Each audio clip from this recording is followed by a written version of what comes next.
कल्प आयुर्वेदाचार्य वैद्य सत्य प्रकाश आर्य जी के साथ प्रतिदिन दोपहर 12:30 बजे साधना प्लस पर एवं दोपहर 1:30 बजे VIP न्यूज पर। आप सबको पता है श्री प्रेमधाम आश्रम में हरि कृपा रामबाण तेल और हरि कृपा रामबाण पाउडर बनाए जा रहे हैं। तेल ज्वाइंट पेन के लिए, घुटने का कितना भी पुराना दर्द क्यों ना हो, घुटने में गायब हो, ग्रीस कम हो, जो लोग ऑपरेशन करवाना चाहते हो, मैं उन लोगों से आग्रह करूंगा कि मात्र 3 दिन इस तेल का इस्तेमाल कीजिए। उसके बाद आपको लगे कि हमने घुटने का ऑपरेशन करवाना है या हमारे घुटने ठीक नहीं हुए, फिर ऑपरेशन करवाइए। मात्र 3 दिन।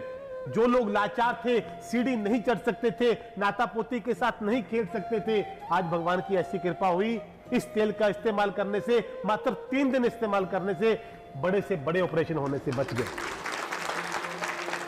और ये पाउडर जो हरि कृपा रामबाण पाउडर प्रेमधाम की ओर से बनाया जा रहा है, पेट की सभी बीमारियां, एसिडिटी बनना, गैस बनना, भूख ना लगना, नींद ना आना, ये एक ऐसा पाउडर है, पेट का कितना भी पुराना कैसा भी दर्द क्यों ना हो, क्योंकि पेट बीमारियों की जड़ है। इसी वजह से हमारी नसें ब्लॉक होती हैं, क्योंकि आजकल का हमारा खान पान फास्ट फूड हो गया है। इस पाउडर को मात्र 2 से 3 ग्राम रात्रि सोते समय खाओगे और 10 दिन के बाद देखोगे किस प्रकार हमारी पेट की बीमारियां एकाएक गायब हो गई। और इस पाउडर को, इस तेल को इस्तेमाल करते समय क्या मांगना है? सबका भला।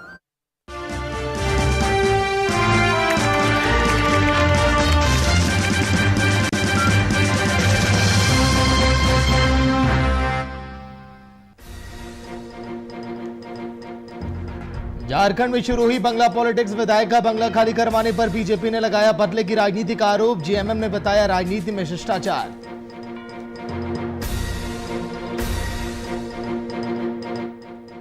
बिहार में कानून व्यवस्था पर सियासत गरमाई। एलजेपी ने दोहराया बिहार में राष्ट्रपति शासन लगाने की मांग। राष्ट्रपति शासन लगाने को लेकर एलजेपी ने अमित शाह को लिखा पत्र। सरना धर्म कोड की मांग को लेकर आंदोलन। केंद्रीय सरना समिति अखिल भारतीय आदिवासी विकास परिषद की बैठक कर बनाई गई रणनीति। 31 जनवरी को राष्ट्रव्यापी चक्का जाम करने की चेतावनी। नियुक्ति पत्र की मांग को लेकर धरने पर बैठे अभ्यर्थियों की तबीयत खराब। अस्पताल जाने से किया इनकार। पिछले 15 दिनों से प्रदेश भर के युवा धरने पर।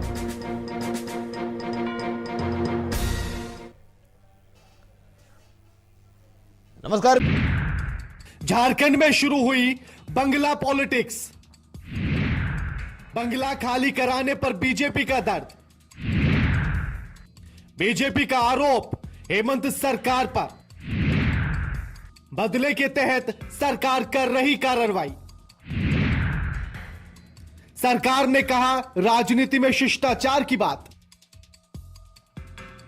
सरकार की कार्रवाई की पहली गाज बीजेपी विधायक रणधीर सिंह पर गिरी है। प्रशासन दलबल के साथ विधायक जी के बंगला खाली करवाने के लिए पहुंचा। मजिस्ट्रेट ने भी कहा कि विधायक ने आवास खाली करने पर अपनी सहमति जता दी है। विधायक जी के बंगले पर पुलिस की कार्रवाई से गुस्साए बीजेपी प्रदेश अध्यक्ष दीपक प्रकाश भी वहां पहुंच गए और हेमंत सरकार पर बदले की कार्रवाई करने का आरोप लगाया है। साथ ही सरकार पर आरोप मढ़ने लगे। विधायक को नए आवास आवंटन नहीं हुआ है, इस बात का भी हवाला दिया गया। देखिए, जिस तरीके से भारतीय जनता पार्टी के विधायकों को टारगेट कराकर अपराधियों की तरह व्यवहार किया जा रहा है, उनसे घर खाली करवाने में, यह बेहद निंदनीय है। साहब, आप सोचें, वो चुने हुए निर्वाचित जनप्रतिनिधि हैं, उसमें से एक तो पूर्व मंत्री हैं, और उनको जो बंगला अलॉट हुआ है वो सिर्फ 2-3 दिन पहले खाली हुआ था। उसमें रंग रोगन का कार्य चल रहा है, तो उन्होंने समय मांगा था। लेकिन ये सरकार तो हर धर्मिता पे उतर गई है और उसमें मनमाने तरीके से पुलिस लगाकर, जैसे ये कोई अपराधी हो, इनके बंगले को खाली कराने का जो कार्य किया, हम इसकी कड़ी निंदा करते हैं। बंगले पर सियासत तेज हो गई है। विपक्ष सरकार पर आरोप लगा रहा है। माननीय विधायक जी अब कहां रहेंगे? बीजेपी के पास अब एक और मुद्दा मिल गया है सरकार पर आरोप लगाने का। बीजेपी ने आरोप लगाया है बदले की राजनीति करने का, तो सरकार ने पलटवार करते हुए कहा है कि राजनीति में शिष्टाचार भी होता है। देखिए, भाजपा गलत बयानी कर रही है, चाहे तो वो माननीय दीपक प्रकाश जी हों या माननीय बाबूलाल मरांडी जी हों। 70 वर्षों में हमारी लोकतांत्रिक व्यवस्था रही है। 5 वर्षों में चुनाव के बाद जो चुनाव हारते हैं वो सरकार के आवास को खाली कर देते हैं। मंत्री पद से हटने वाले लोग स्वतः आवास खाली कर देते हैं। 1 साल हो गए इस सरकार को बने हुए। माननीय रणधीर सिंह जी पूर्व मंत्री हैं, उन्हें स्वतः क्वार्टर खाली कर देना चाहिए। माननीय नवीन जायसवाल जी हैं, उन्हें स्वतः क्वार्टर खाली कर देना चाहिए। कोर्ट जाने की नौबत ही नहीं आनी चाहिए। बंगले पर बवाल तेज हो गया है। पक्ष विपक्ष अपने अपने तर्कों के साथ मैदान में है। बीजेपी किसी भी मुद्दे को भुनाने में कोई कोर कसर नहीं छोड़ती है। जनता के अपने मुद्दे हैं, उनका क्या? उनका कुछ नहीं, मगर माननीय को बंगला तो चाहिए। सरकार की कार्रवाई पर बीजेपी तिलमिला गई है। अब बंगले की सियासत कहां तक जाती है, यह देखने वाली बात होगी। Bureau report, VIP news, Ranchi. तो राजनीति में शिष्टाचार की बात अब जेएमएम की तरफ से कही जा रही है, क्योंकि पुराने आवास में बीजेपी विधायक ने पैकिंग का काम तो शुरू कर दिया है। विधायक रणधीर सिंह के आवास पर मौजूद उनके सहायक ने कहा कि पैकिंग का काम शुरू हो गया। मजिस्ट्रेट ने भी कहा है कि विधायक ने आवास खाली कराने पर सहमति अपनी जता दी है। पूर्व मंत्री के सरकारी आवास पर एक्शन, और अब खाली करना पड़ा आवंटित आशियाना। बीजेपी विधायक रणधीर सिंह के आवास खाली कराने की सूचना पाकर बीजेपी प्रदेश अध्यक्ष दीपक प्रकाश भी वहां पर पहुंचे। विधायक रणधीर सिंह ने कहा है कि अभी तक मुझे नया आवास हैंडओवर नहीं हुआ। शुक्रवार से नए आवास में काम ही शुरू हुआ है। जब नए आवास में काम ही नहीं हुआ तो फिर इसमें हम कैसे शिफ्ट करें? और यह भी कहा गया कि सरकार बदले की भावना से हमारे खिलाफ यह काम कर रही है।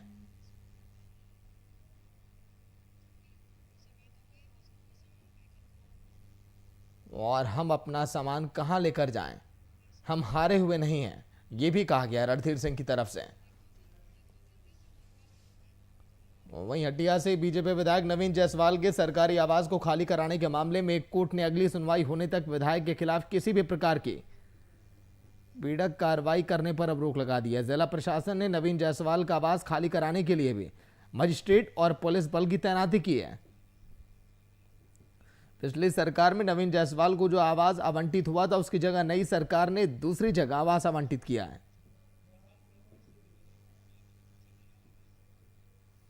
और सियासत अब लगातार जोरों पर। बीजेपी विधायक ने आवास खाली कराने के मामले पर सरकार पर बदले की भावना से कार्रवाई का आरोप लगाया तो जेएमएम महासचिव ने पलटवार करते हुए कहा कि राजनीति में शिष्टाचार होता है। जब पिछली सरकार में आवंटित बंगला खाली नहीं किया तब प्रशासन को बलपूर्वक खाली कराने के लिए बाध्य होना पड़ा। यह आवास जनता का है, जब तक जनता आपको सम्मान के साथ बैठाएगी तभी आप रह पाएंगे।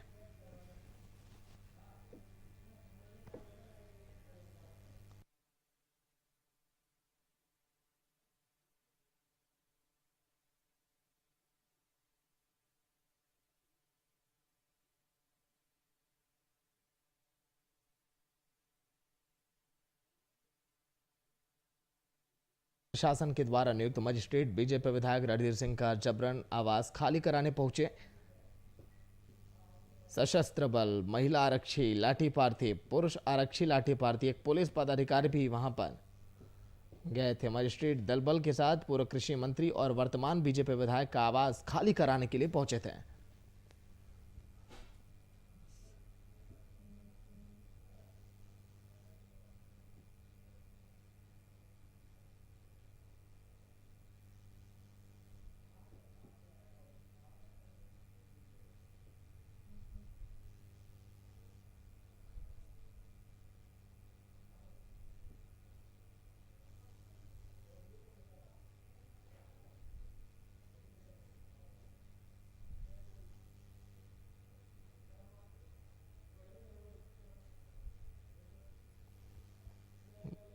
बदले के तहत सरकार ये कार्रवाई कर रही है। राजनीति में शिष्टाचार की बात।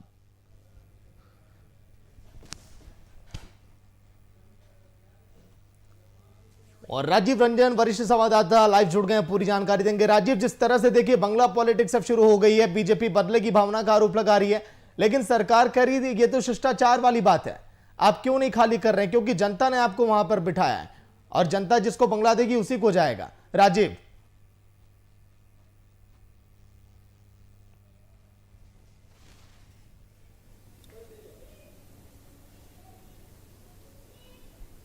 जी देखिए, कोई भी विधायक जब सरकार में होते हैं, चाहे वो मंत्री हो या सत्ताधारी दल के विधायक हो, तो उन्हें अपने सुविधा के अनुसार और बेहतर से बेहतर सुविधाओं वाला बंगला मिलता है। ये एक परिपाटी जो है वो हर राज्य में देखने को मिलती है कि सत्ताधारी दल के जो विधायक होते हैं या फिर सरकार के जो मंत्री होते हैं, उनको, मंत्री को तो मंत्री वाला आवास मिलता है और विधायकों को भी वो चाहते हैं कि अपने मन माफिक जैसे एक सुविधा युक्त और बेहतर लोकेशन पे उनको आवास मिले। लेकिन जैसे ही सत्ता वापस जाती है और दोबारा से अगर वो विधायक बन जाते हैं, तो जो पुरानी सरकार में मंत्री रहते हैं, जब उनकी सरकार नहीं बनती है तो मंत्री पद से भी हट जाते हैं, तो सिर्फ और सिर्फ उनके पास विधायकी रह जाती है। लेकिन जो बंगला का मोह होता है और जो बढ़िया आवास में रहने का, मंत्री जैसे जो पूर्व मंत्री है उनको मंत्री आवास में रहने का 5 साल का एक कहे कि अच्छे आवास का एक शौक हो जाता है, तो वो मोह भंग नहीं होता है, बंगले का मोह भंग नहीं होता, और जिसके कारण ये दिक्कतें आती हैं। वर्तमान सरकार पर यह आरोप लग रहा है कि जितने भी बीजेपी के विधायक हैं या विपक्ष के जो भी विधायक हैं, उनको आवास जो है वो बिल्कुल ही दूसरे रूट में दे दिया जा रहा है, जो उनके विधानसभा जाने के रूट में नहीं आता है। और साथ ही साथ ये भी आरोप लगाया जा रहा है भाजपा की तरफ से कि उन्हें जो आवास दिया जा रहा है वो बिल्कुल ही रहने लायक नहीं है और विधायकों के हिसाब से अच्छा नहीं है। और यही सब कारण बता के कई विधायकों ने विरोध किया था। हालांकि धीरे धीरे विधायक जो थे या पूर्व मंत्री थे, उन्होंने अपने आवास को खाली किया था, शिफ्ट कर गए थे। लेकिन नवीन जायसवाल और रणधीर सिंह पूर्व मंत्री थे, तो उन्होंने मंत्री आवास अभी तक खाली नहीं किया था। और नवीन जायसवाल जो कि बीजेपी के विधायक हैं, उन्होंने भी अपना आवास खाली नहीं किया है, क्योंकि आप देखेंगे कि जो नवीन जायसवाल को आवास मिला है वो मंत्री आवास ही था। पहले हाजी हुसैन अंसारी उसमें रहा करते थे, लेकिन बीजेपी की चूंकि सरकार थी और बीजेपी के विधायक थे, तो उनको मंत्री आवास ही आवंटित हो गया था। लेकिन वर्तमान में ये दोनों जो विधायक हैं वो अपना आवास खाली नहीं करना चाहते, जिसको लेकर ये तमाम जो किचकिच है और तमाम प्रक्रियाओं से गुजरना पड़ रहा है। जी, लेकिन राजीव, इनका बार बार ये भी कहना है कि नए बंगले में काम नहीं शुरू किया गया है, वहां पर साफ सफाई नहीं है, उसको दुरुस्त नहीं किया गया है, तो भला वहां पर कैसे चले जाएं? तो गलती एक ही तरफ की है या फिर दोनों तरफ की आपको दिखाई दे रही है?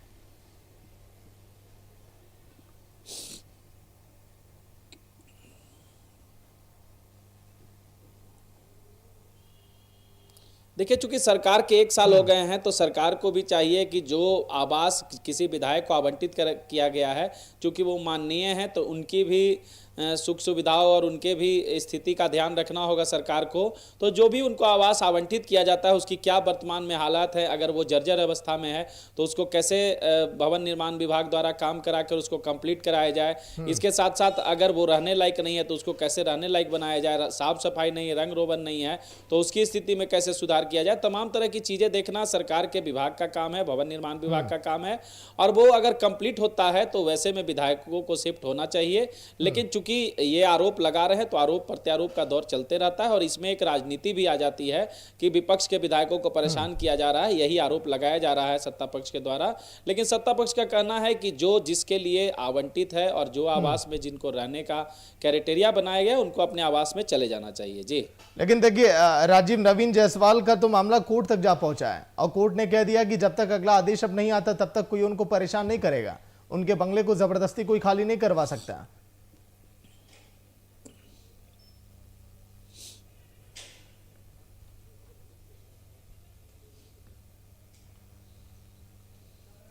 जी देखिए, ये कोई नई बात नहीं है कि ये मामला कोर्ट तक चला गया। इससे पहले भी आवास खाली कराने को लेकर काफ़ी लफड़ा हुआ है। कई ऐसे माननीय थे जिनको आवास खाली कराने को लेकर गांधीगिरी तक करनी पड़ी थी और कई बार प्रशासन के द्वारा सख्ती भी की गई थी, मजिस्ट्रेट भी लगाया गया था। तो इस बार भी वही हो रहा है। नवीन जायसवाल अपने मामले को लेकर कोर्ट में एक याचिका दायर की थी और उसी को लेकर कोर्ट ने उनको थोड़ी दिन के लिए राहत दी है। लेकिन आगे क्या होता है, क्योंकि कोर्ट ने कहा है कि सोमवार तक उन्हें खाली नहीं कराया जाए उनका आवास, तो अब कोर्ट उस मामले में क्या आदेश देता है, क्या पक्ष रखा जाता है, ये देखने वाली बात होगी। जी, शुक्रिया राजीव पूरी जानकारी के लिए। राजीव का भी यही कहना कि अब इस पर सियासत अब गरमाती हुई दिखाई दे रही है और क्या अब इस पर एक्शन लिया जाएगा, क्योंकि पक्ष और विपक्ष दोनों एक दूसरे पर हावी।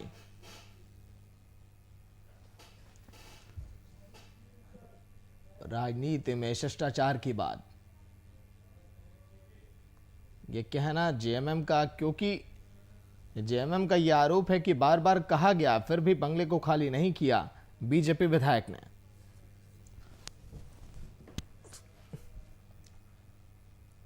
और राजनीति में परिवारवाद का आरोप कांग्रेस पर हमेशा से लगते आया, मगर ध्यान दें कि कोई भी पार्टी से अछूता नहीं रह पाई है। चाहे हम बात बीजेपी की करें या फिर किसी अन्य दलों की, सबसे ज्यादा परिवार क्षेत्रीय दलों में ही देखा जा रहा है। यूपी में मुलायम के बाद अखिलेश को गद्दी मिली, वो भी मुख्यमंत्री बने। आरजेडी में तमाम दिग्गज नेताओं के होने के बाद भी सिंहासन लालू की बेटी तेजस्वी को मिली। झारखंड में शिबू सोरेन के बाद हेमंत सोरेन और अब जीतन राम मांझी की पार्टी हम भी परिवारवाद से ग्रसित होने के लिए तैयार है। 18 दिसंबर को राष्ट्रीय अध्यक्ष का चुनाव होना है और खबर यह है कि मांझी अपने पुत्र संतोष सुमन को अपनी गद्दी अब सौंपने वाले हैं। ऐसे में एक बार फिर परिवारवाद का मुद्दा बिहार में अब उठता हुआ दिखाई दे रहा है।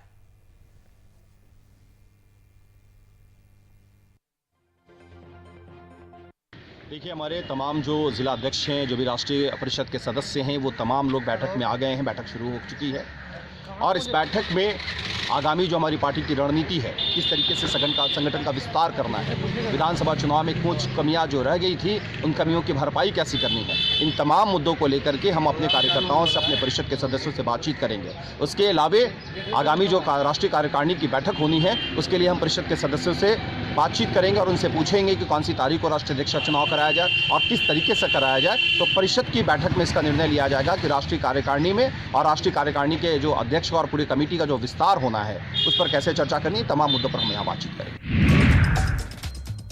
तो ग्राफिक्स भी आप देखिए, राजनीति में परिवारवाद हावी है और इसको लेकर बंगाल की सियासत में फिर से उफान अब देखा जाएगा। कांग्रेस की परंपरा सबने अपनाई है, चाहे वो बीजेपी हो या फिर आरजेडी या फिर कोई पार्टियां छूती नहीं है। एलजेपी में रामविलास के बाद चिराग को गद्दी मिली, आरजेडी ने भी बेटे को ही सिंहासन दिया और तो और बीजेपी में भी अब परिवारवाद हावी है।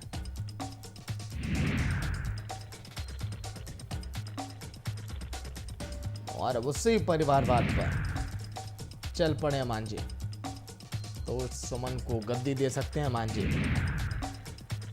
मांझी के बेटे हैं संतोष सुमन।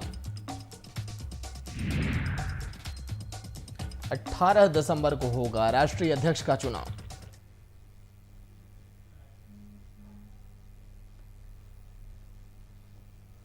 तो जिस तरह से आप देख रहे हैं कि परिवारवाद का आरोप अब लगने लगा है जीतन राम मांझी पर कि कहीं वो अपने भांजे को तो गद्दी अब नहीं देने वाले। मधुर जी लाइव जोड़ेंगे। मधुर जी, परिवारवाद हावी है, पूरे देश में देखा जा रहा है, कोई भी पार्टियां इससे अछूती नहीं दिखाई दी और अब यही राह अब पकड़ लिए हम पार्टी ने भी। मधुर जी। देखिए सागर, जो भी जितने जी छत्रप हैं, कह लीजिए जो क्षेत्रीय पार्टी जो चलाने वाले सोकल जो लीडर हैं, चाहे यूपी हो, बिहार हो, झारखंड हो या कई जो दूसरे भी जो राज्य हैं, उसमें आपने देखा होगा कि जैसे समाजवादी पार्टी की अगर बात करें यूपी में मुलायम सिंह का, तो जब भी अगर वो सत्ता में रहे तो उनके भाई, परिजन और बेटे दिखाई देते हैं। या सांगठनिक ढांचे की अगर बात करें कि तो अगर जो सुप्रीमो होता है या कार्यकारी अध्यक्ष होता है या अध्यक्ष होता है पार्टी का, वो उनके परिवार से ही संबंधित व्यक्ति हो सकता है या सबसे पहले तरजीह बेटे को देते हैं लोग। अगर हम बिहार झारखंड की बात करेंगे तो कुल मिलाकर के वही स्थिति यहाँ भी बनती दिखती है। आरजेडी का जब गठन किया था लालू प्रसाद यादव ने और जब जेल जाने की स्थिति आई तो उस समय कई दिग्गज उनकी पार्टी में थे। रघुवंश प्रसाद सिंह, जगदानंद सिंह सहित कई, अब्दुल बारी सिद्दीकी, कई बड़े दिग्गज नेता थे जो उनके समकालीन और समकक्ष और वरीय भी थे, लेकिन उन्होंने राबड़ी देवी को घर से निकाला और सीएम बना दिया। जब संगठन की बात आई, अब जब दोबारा जब वो जेल गए तो बेटे के हाथ में उसकी बागडोर सौंप दी, पार्टी को, पूरा आरजेडी को तेजस्वी यादव के उसमें सौंप दिया। चिराग पासवान अपने जीते जी ही अपने बेटे को पार्टी लोक जनशक्ति पार्टी का प्रमुख बना दिया था। और झारखंड की बात करें तो शिबू सोरेन, हेमंत सोरेन के, मतलब शिबू सोरेन के समकालीन कई नेता आज भी हेमंत कैबिनेट में हैं। तो आप ये समझने वाले मथुरा महतो हो, चाहे जगन्नाथ महतो हो, ये तमाम लोग, नीलिन सोरेन हो, ये तमाम शिबू सोरेन के साथ ही स्टीफन मरांडी, ये तमाम शिबू सोरेन के समकालीन और समकक्ष राजनीति करने वाले लोग हैं। लेकिन उनका नेतृत्व कौन कर रहा है? शिबू सोरेन के बेटे हेमंत सोरेन। उनकी योग्यता क्या है कि वो शिबू सोरेन के पुत्र हैं। तो ये तमाम हर राज्य में इस तरह की स्थिति चल रही है। और चूंकि इसी राज्य में राजनीति कर रहे हैं जीतन राम मांझी, लिहाजा वो भी इसी, जब टिकट मिलने की बात थी 7 सीटों पर चुनाव जब उनकी पार्टी ने लड़ा था अभी एनडीए गठबंधन के साथ, तो 5 सीट पर उनके परिजन या रिश्तेदार ही चुनाव लड़ रहे थे। 2 पर खुद पिता पुत्र थे और बाकी पे उनके रिश्तेदार लड़ रहे थे। तो जब अब सांगठनिक स्थिति बनाने की बात है राष्ट्रीय अध्यक्ष का, चूंकि पार्टियां ये राष्ट्रीय होती नहीं है, चूंकि राष्ट्रीय पार्टियां होने का चुनाव आयोग जो एक मानक तैयार किए हुए है, वो कुल वोटिंग जो होता है विधानसभा के चुनाव में, लोकसभा के चुनाव में, तो पार्टी के उम्मीदवारों को प्राप्त हुए जो वोट का प्रतिशत होता है कुल वोटिंग का, उसके आधार पर तय करता है चुनाव आयोग कि कौन सी पार्टी राष्ट्रीय पार्टी के रूप में है। राष्ट्रीय पार्टियां ये नहीं है, ये क्षेत्रीय पार्टियां हैं। और जीतन राम मांझी की जो अवामी हिंदुस्तान मोर्चा है वो भी राष्ट्रीय पार्टी का दर्जा नहीं प्राप्त है अभी। तो वो समझने वाली बात होगी। लेकिन 18 तारीख को जो इनके सांगठनिक मतलब संगठन का चुनाव है, पार्टी के पदाधिकारियों का जो चुनाव है, वो सीधे तौर पर यूं कह लीजिए कि ढिंढोरा ये पीटा जाता है। लेकिन मधुर जी, राजनीति का स्तर लगता है दिन प्रतिदिन यही वजह है कि गिरते चला जा रहा है और लोगों का विश्वास उठते चला जा रहा है सियासत से, क्योंकि ये परिवारवाद जिस तरह से हावी हो गया सभी पार्टियों पर, एक बड़ा कलंक है ये राजनीति पर। देखिए, राजनीति पर कलंक है, लेकिन जो सियासत करने वाले लोग हैं वो तमाम तरह की विपरीत परिस्थितियों में रह करके वो पाला नहीं बदल रहे। कई नेता ऐसे होते हैं जो इनका विरोध करके, लेकिन आप आज भी देखेंगे तो आरजेडी में जगदानंद सिंह जैसे, रघुवंश प्रसाद सिंह तो दिवंगत हो गए, आखिरी दम तक वो पाला नहीं छोड़े थे। भला ही वो क्योंकि थोड़े मुखर थे इसलिए अपनी बात वो रख देते थे। जगदानंद सिंह जैसे सीनियर लीडर प्रदेश अध्यक्ष हैं और तेजस्वी प्रसाद जो अभी उनके सामने उंगली पकड़ करके चलना सीखे थे, वो राष्ट्रीय अध्यक्ष मतलब कार्यकारी अध्यक्ष हैं पार्टी के। और आपने अभी एक वीडियो वायरल हुआ था, आपने देखा होगा कि किस तरह से तेजस्वी प्रसाद वहाँ कुर्सी पर बैठे हुए हैं और जगदानंद सिंह जैसे कद्दावर नेता जो लालू प्रसाद के समकक्ष और समकालीन लीडर हैं, वो उनके नीचे बैठे हुए हैं, कुर्सी के नीचे बैठे हुए हैं।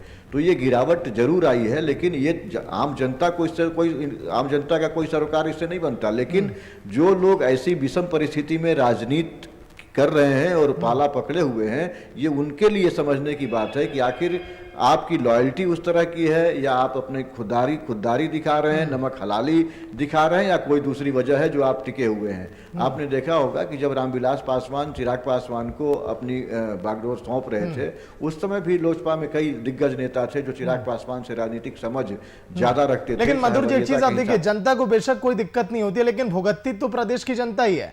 जिनको चीजें विरासत में मिल जाती है वो उसकी अहमियत वो क्या समझेंगे, फिर आगे उस पर वो कितने बेहतर वो खरे उतरेंगे, कितना बेहतर काम करेंगे, ये तो आप भी देख रहे हैं मधुर जी। जनता के पास केवल और केवल वोटिंग राइट है, इसके अलावा जनता के पास कुछ नहीं है। और वोटिंग राइट बहुत महत्वपूर्ण जरूर है, लेकिन इनके सांगठनिक जो चुनाव होते हैं, जो इनके पदाधिकारियों का चयन होता है, उसमें जनता क्या कर सकती है? बिल्कुल, उसमें तो नेता जो उनके पार्टी के साथ जुड़े जो कार्यकर्ता हैं, उनके पार्टी के साथ जो जुड़े नेता हैं, उनको तय करना है कि वो नेता किसको मानते हैं। आपने देखा होगा, यही देश उदाहरण रहा है, जब सोनिया गांधी को राजीव गांधी की हत्या के बाद पार्टी की बागडोर सौंपी गई, तो वरीय नेता शरद पवार, आज भले वो समर्थन दे रहे हैं अलग से, वहां महाराष्ट्र में मिलजुल करके सरकार चला रहे हैं, लेकिन शरद पवार और नारायण दत्त तिवारी ने पार्टी का दामन छोड़ दिया था। नारायण दत्त तिवारी ने तिवारी कांग्रेस के नाम से अलग पार्टी बनाई थी और शरद पवार ने एनसीपी बनाया था, राष्ट्रवादी कांग्रेस पार्टी बनाया था। तो ऐसे कई नेता हैं जिन्होंने नेतृत्व को पर अगर सवाल उठाया तो वो पार्टी से अलग हो गए। लेकिन क्षेत्रीय पार्टियों में इस तरह का बगावत क्षेत्रीय पार्टियों में भी होता रहा है। आपने देखा हो कि नरेंद्र सिंह जैसे नेता या कई और ऐसी इस तरह के नेता हैं जिन्होंने पाला बदला है। रामकृपाल यादव हो या श्याम रजक हो, आज फिर श्याम रजक जाकर के आरजेडी के पाले में बैठे हैं। लेकिन जब उन्होंने रामकृपाल यादव के साथ पार्टी छोड़ी थी और जदयू में चले गए थे, और रामकृपाल यादव राम श्याम की जोड़ी थी आरजेडी के अंदर जब ये कहा जाता था, तो वो भाजपा का दामन थाम करके सांसद बने और केंद्र में मंत्री हो गए थे। इस बार मंत्री उनको नहीं बनाया गया, हालांकि दोबारा वो बीजेपी के ही सांसद हैं लोकसभा के।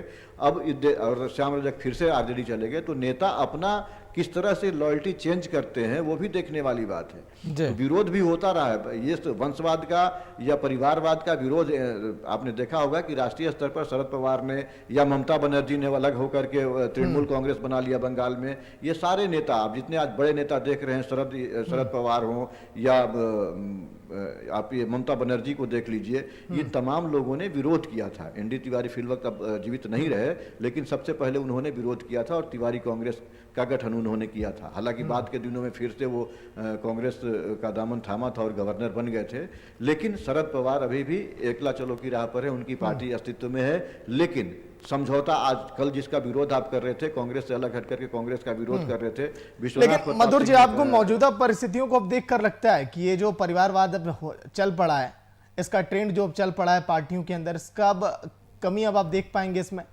क्योंकि कोई पार्टी अछूती तो है नहीं, कोई सवाल खड़े कर नहीं सकता, जनता इस पर तो सवाल पूछेगी नहीं कि आप क्यों परिवारवाद पर अब ये सियासत आप कर रहे हैं।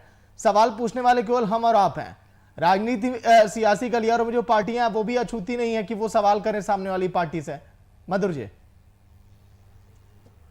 इसका संकेत देखिए सागर मिलने लगा है। अभी जो पिछले महीने चुनाव संपन्न हुआ बिहार में विधानसभा का, और चिराग पासवान के नेतृत्व पर जिस तरह से एक तरह से कह लीजिए जो परिणाम आया उनके नेतृत्व में विधानसभा का रिजल्ट जो आया, केवल 135 विधायकों 1 सीटों पर उन्होंने लड़वाया था अपने उम्मीदवार को, और 1 सीट जीत करके सामने आया उनका विधायक। और पार्टी संगठन का फिर से वो अभी भंग करके कमेटियों को और फिर से मतलब पुनर्गठन करने की बात हो रही है। पूरे पार्टी के तमाम पदाधिकारियों का गठन होना है। तो जब अवसान का समय आता है किसी दल का, तो आपने देखा होगा कि आपने देखा यूपी में समाजवादी पार्टी का हश्र क्या हुआ, बिल्कुल, या बहुजन समाजवादी पार्टी जो one man show party, Congress का क्या हुआ, का हश्र क्या हुआ। तो वो चरणबद्ध तरीके से इन तमाम जो आप देख रहे हैं परिवारवाद की राजनीति कर करके आगे जो पार्टियां बढ़ी थी, वो किस तरह से 6 सीट से 2 सीट पे और फिर 0 पे आउट होने की स्थिति आ रही है। तो उसी तरह से अब जैसे देखिए रामविलास पासवान के जीवन तक लोक जनशक्ति पार्टी की एक स्थिति थी। मुलायम सिंह यादव जब अपने पूरे चरम पर थे तब उनकी एक पार्टी की स्थिति थी, लेकिन बेटा के हाथ में बागडोर जाते ही आपने देखा कि समाजवादी पार्टी कई फाड़ हो गया। रामगोपाल यादव अलग हो गए, उनके दूसरे वाले भाई अलग हो गए। तो ये तमाम तरह की स्थितियां बनती दिख रही हैं आपको। अब आरजेडी में ही आपने देखा होगा कि कई बड़े नेता इनके बाहर हो गए। अब जब तक लालू प्रसाद हैं, राबड़ी देवी हैं, तब तक जो जगदानंद सिंह जैसे लोग, अब्दुल बारी सिद्दीकी जैसे लोग, श्याम रजक जैसे लोग उस पार्टी में बने हुए, और पार्टी एक तरह से अब तक के लिए इंटैक्ट है। अगर आज अकेले आरजेडी लड़े, ये तो गठबंधन महागठबंधन बना था और वामपंथी दलों का सहयोग मिला या चाहे दूसरे दलों का जो सहयोग मिला, तो इस तरह से एक मैंडेट आया कि 75 सीटें आरजेडी के खाते में आ गई, चूंकि ज्यादा सीटों पर उनके कैंडिडेट लड़े थे। लेकिन अगर लालू के अनुपस्थिति में ये चुनाव हो, राबड़ी देवी के अनुपस्थिति में ये चुनाव हो, और अगर ये दिग्गज ना रहे उनके साथ, तो आप देखेंगे कि एलजेपी का हश्र जो हुआ है वही आने वाले समय में 10 साल लगे, 15 साल लगे, लेकिन आरजेडी का भी वही हश्र हो जाएगा अगर ये पैटर्न चेंज नहीं हुआ तो। क्योंकि वंश आपने बिल्कुल मधुर जी, उस पार्टियों का पतन तो होगा ही जो पार्टियां इस परिवारवाद की ही राजनीति पर आगे बढ़ रही हैं और चल रही हैं। चाहे वो आप एलजेपी की बात कर रहे हैं या फिर चाहे वो आप बात कर रहे हैं सपा की, जिस तरह से यूपी में हमने हाल देखा। बहुत बहुत शुक्रिया मधुर जी चर्चा के लिए। परिवारवाद जिस तरह से पार्टियों पर हावी, और लगातार इस पर सवाल भी उठते रहे, हमने भी कई बार सवाल किए, लेकिन आखिर कब तक इस तरह की तस्वीरें हम देखेंगे सियासी खेमे में? चाहे वो कांग्रेस हो या फिर एलजेपी हो या फिर आरजेडी हो या फिर सपा हो, कोई पार्टियां इससे अछूती नहीं। अगर आप एक कतार से आप देखें तो बार बार इस पर सवाल पूछे गए कि क्या आखिर अन्य लोगों को मौका नहीं मिल सकता? लेकिन प्रदेश की जनता उस पार्टी को वोट करती है, लेकिन जब वही नेता जीत कर आ जाते हैं सामने, तो फिर हर्ष क्या होता है प्रदेश का आप जानते हैं। फिलहाल इतना ही, देखते रहिए वीआईपी न्यूज। नमस्कार।